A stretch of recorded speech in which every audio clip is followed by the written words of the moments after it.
What are the top 5 political philosophy books that you should read? I'm joined by an expert in political philosophy. My guest is Dr. Kevin Vallier. He is a professor of philosophy at Bowling Green State University in Ohio. And this is your first time on the channel. Thank you so much for joining me. That's right. Very glad to be here. I know I'm not your standard fare, so it's this will be fun. I told you before we started, and this probably won't be a surprise to the viewers, I have basically no familiarity with political philosophy. And one of my motivations for doing this interview was I would like to learn more about this area.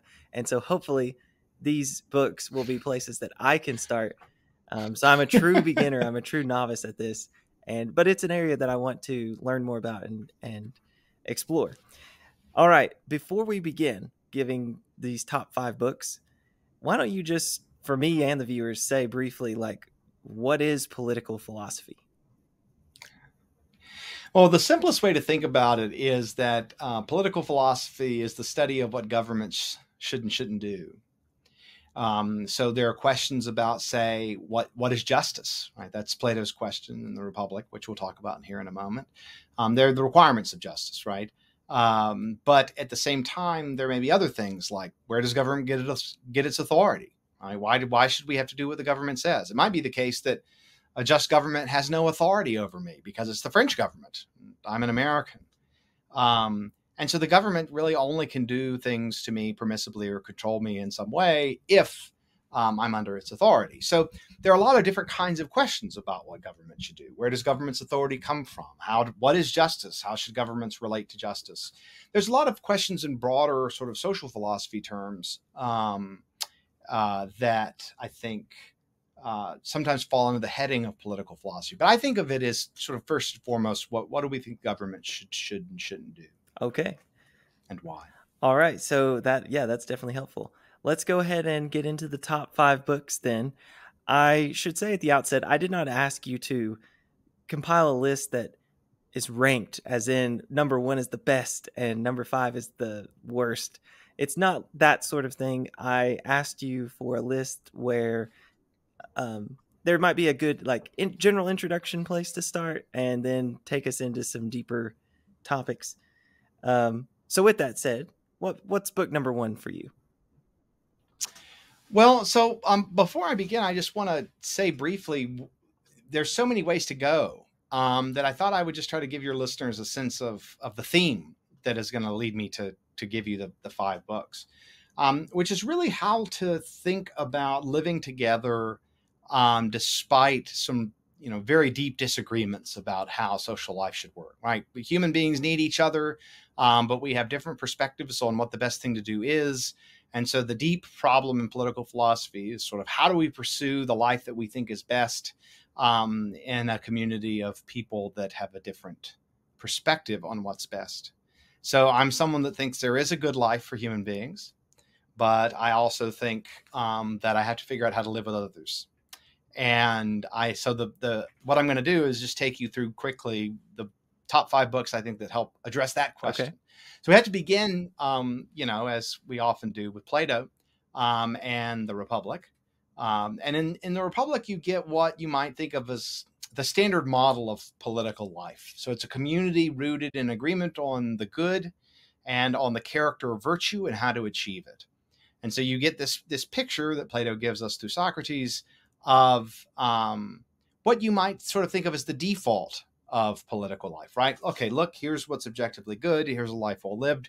We should organize our city-state around that. That's what we should do.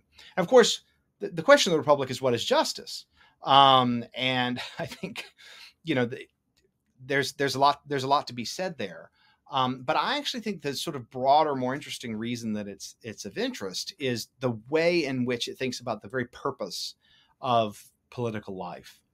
And of course, there you get a kind of ancient Greek, kind of conception of what the good life is, about what virtue is.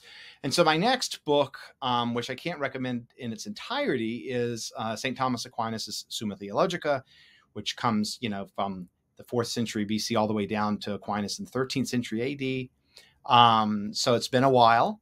But Aquinas is someone who in Latin Christendom is rediscovering Aristotle. And Aristotle had sort of related views about the good life as Plato. They had obviously some famous important differences. But still social life was seen as sort of rooted in the good. And what Aquinas sort of thought was, well, look, we should try to merge Christianity and Aristotle, right? Or at least the sort of Augustinian Christianity with which he was familiar, and you get a lot of Plato coming down from there. So you have this model of political life that says, look, we should organize political life around what's good and just and virtuous. But we're going to give it a Christian account of what that is. Right. So with Aquinas, you get the kind of, the picture of the good life, the picture of the good society at which we might aim. Is there? So then that's what I was just going to ask is there a particular section of the Summa that you have in mind? Yes, it's so big. Actually, I think, and this will get me in trouble in some quarters, is to read a little book of his that some people think is not representative of his political thought as a whole, and a few people think he didn't even write. It's called De Regno, on kingship.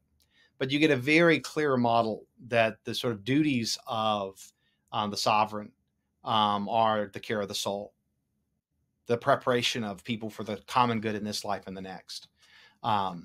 So it is, I think, a lot like Plato's picture, except it's just a completely different worldview, but it's a similar kind of approach to politics, right? The job of government is to help people live the authentically good life. Okay. Right. That's what it's supposed to do. And there might be practical difficulties in doing that, but that's what its ultimate goal should be. It takes until the Protestant Reformation for people to really start worrying about that. Because with the Reformation, of course, you have different versions of Christianity competing with each other at the same time in the same place. And it's causing a lot of conflict. And so by the time you get to the 16th and 17th centuries, you've got a lot, particularly what's going on in England, disputes about, what exactly the state's role with respect to religion should be. And Hobbes comes in, Thomas Hobbes is Leviathan, he comes in and he says, people have been, terribly confused on this topic. It turns out that the job of political life is not so much as to create agreement on the good and help people to reach the next life, is to create peace between people that are tearing each other apart over those questions and who are never going to agree about them ever. And one of the things you see with Hobbes is, he's got a kind of doctrine of natural law like Aquinas did, but he also says that it's very different in a variety of ways. But what I think he saw that Aquinas didn't see is that people really, really disagree about what the natural law requires. They just really disagree about how to interpret or understand morality as such. And so the reason that he moves to what we call a social contract theory is he says, okay, well, look, we have to construct a public authority. And the public authority is going to have all of our authority together to decide certain questions that we can't resolve. And that authority will have power over all of our major decisions, all of them. Right? There'll be nothing that isn't under the purview of the voice of public reason, as Hobbes puts it, under the sovereign, right? The mortal God. But the element for Hobbes, the key is the resolution of conflict, the end of the war of all against all. But it's a very different approach to political life. It says, look, we have to agree to share terms of social life, but we're not going to get there, and so we need an authority to kind of resolve these issues for us. And so then I moved to my fourth favorite book, which is Locke's Second Treatise. Locke's only coming a few decades after Hobbes. But what's interesting about Locke is there's a way in which he kind of tries to have his political philosophy both ways. He's got a pretty robust doctrine of natural law. He does have a thoroughly Christian conception of a life well lived.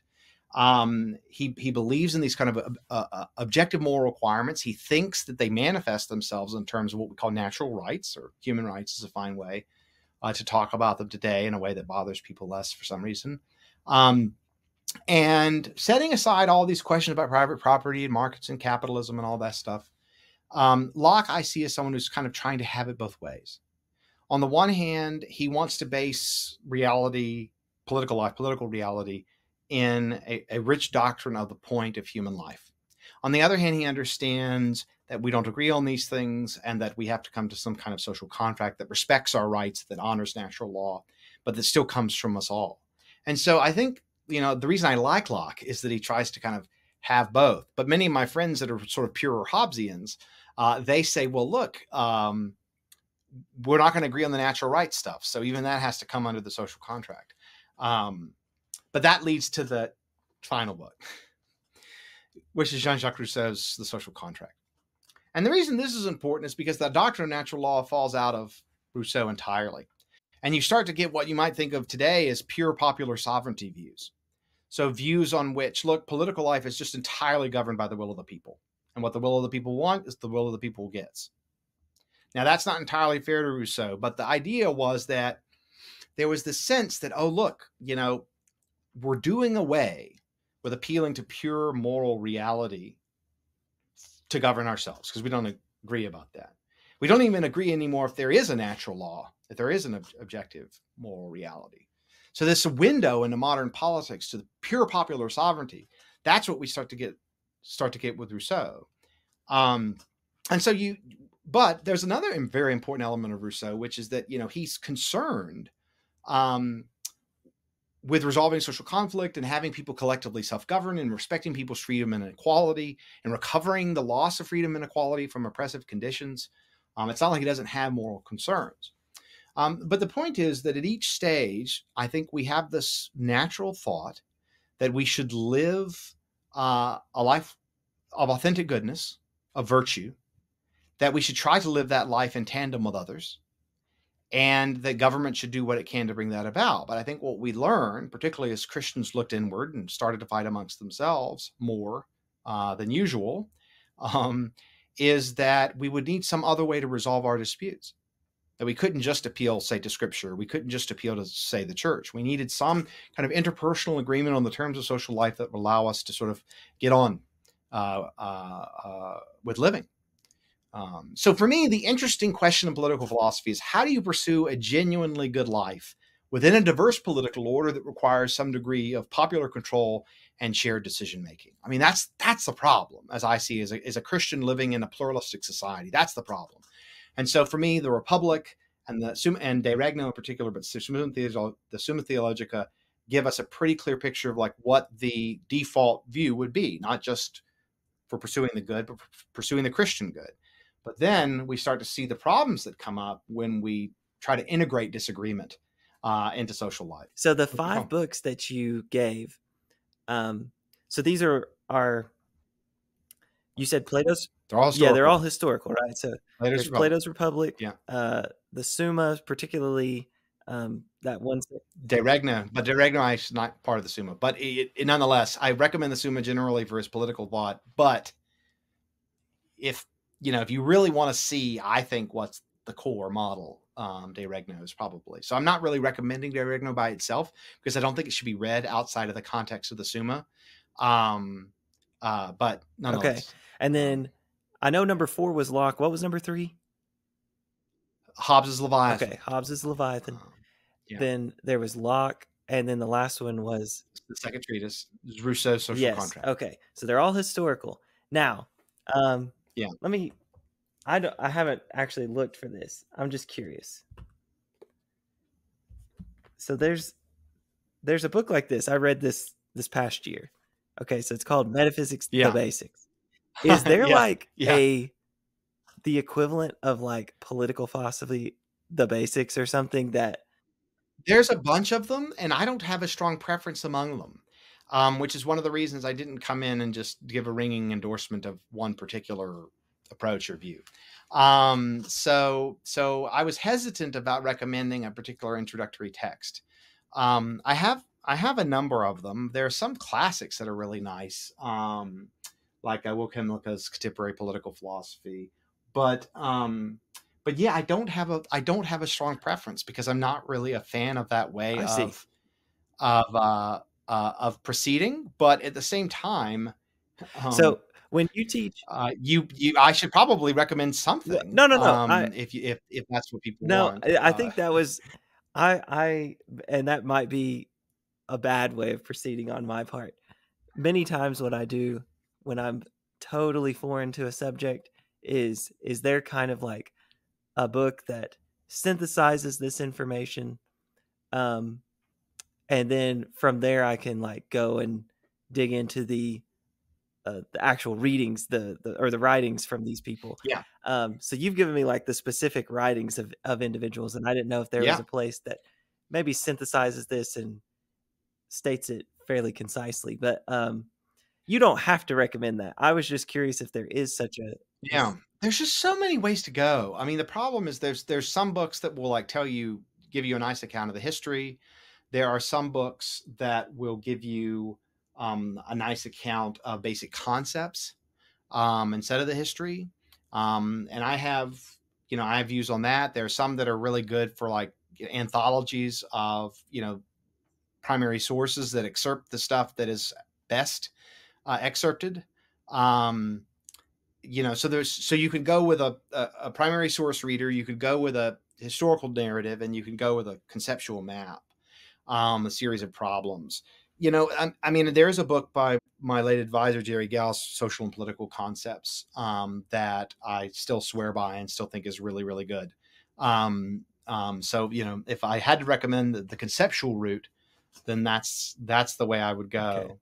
Okay. So I guess that would be number 6. I was only giving 5, but I wanted to give people a picture of, how sort of these issues hang together. Yeah. No, I think there's definitely value in the kind of route that you described. I have not read I haven't read any of those books. I haven't read Plato's Republic. That's definitely one that I've heard of, but I've just not picked it up and read through it. So I probably will. If I, start dabbling in this topic, I'll probably just start there. It's just one of the great works in I guess what we're maybe not allowed to call Western civilization. So, I mean, it's just, but I like it not only because of its examination of what justice is. I think it ultimately is a pretty confused approach to understanding what justice is actually, because justice is really about the rules of social life and less about, I think, primarily as justice as a virtue. But nonetheless, I mean, it's just so much fun. But I think Hobbes is an awful lot of fun too. And Rousseau is just a magnificent writer. And for Locke, I mean, if you're an American, you're going to read the Second Treatise, you're going to be like, oh, so that's us. Because in many ways people think of John Locke, even though he was English, is sort of the American's political philosopher, and Jefferson's drawing on him heavily when he writes the Declaration of Independence. I mean, the rights of life, liberty, and property is the Second Treatise. We get life, liberty, and pursuit of happiness. But nonetheless, Locke was very influential among the founding generation, and including many, many Christian ministers, church leaders, and things in the 17th, 18th, 19th centuries, even really down through the 19th century in the United States. So I just recommend all of it. But you can find great summaries of all of these books online. I mean, it's not even hard to find them because they're all there free. It's all, there's all kinds of good commentaries. Yeah. Well, this was a fascinating conversation, and I've learned a lot just sitting here getting to listen to you. I would love to have you back on to either discuss one of your books or papers or anything that I can do to, explore political philosophy in more depth. Great. No, I look forward to that. I have some things I think your listeners may be interested in. All right. Well, thank you so much for joining me, and thank you all for watching.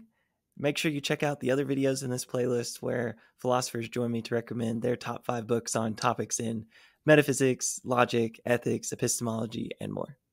Thanks for watching. Keep exploring Christianity.